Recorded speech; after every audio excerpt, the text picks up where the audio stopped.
Bollywood action star Hrithik Roshan, Tollywood young tiger NTR కలిసి చేసిన war 2 August 14న థియేటర్లలోకి వచ్చింది.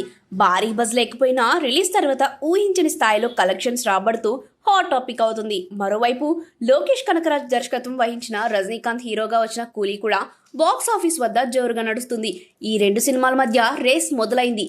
రిలీజ్ అయిన మొదటి 2 రోజుల్లోనే వార్ 2 సుమారు 116 కోట్ల గ్రాస్ రాబట్టిందని టాక్.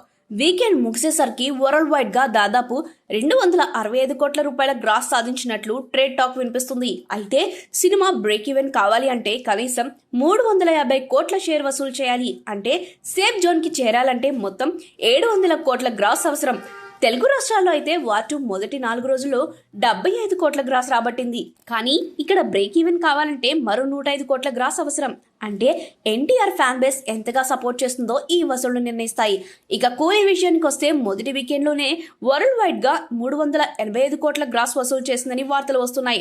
వర్షాలు, థియేటర్లలో ఏర్పడిన కొన్ని సమస్యలు వార్ 2కి కొంచెం మైనస్ అయినా మొత్తానికి ఆడియన్స్ కరెంట్ బజ్ ఎక్కువగా రజనీకాంత్ కూలీ వైపు వెళ్ళిందని ట్రేడ్ అనలిస్టులు చెబుతున్నారు. అయితే వార్ 2కి ఉన్న ఎన్టీఆర్ విలన్ ఇంపాక్ట్ వల్ల హిందీ మార్కెట్లో కూడా బాగా కలెక్ట్ చేస్తుంది. ఫైనల్ గా వార్ 2కి ఇప్పుడు ఉన్న పరిస్థితి చూస్తే కేవలం మంచి మౌత్ టాక్, హాలిడే బూస్ట్ ఉంటేనే హిట్ అవుతుంది. లేకపోతే ఈ సినిమా ప్రొడ్యూసర్స్ కి లాస్ తప్పదని ట్రేడ్ పండితులు చెబుతున్నారు.